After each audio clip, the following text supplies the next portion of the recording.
Fundamentally, I believe that what's happening on the planet is that the entire human race is now going through what a very few and very holy mystics have been through in their inner life. A comprehensive, overwhelming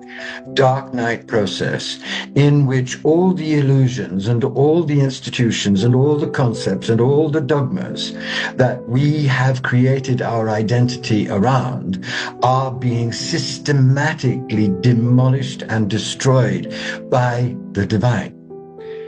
And when you hear that from the ego, from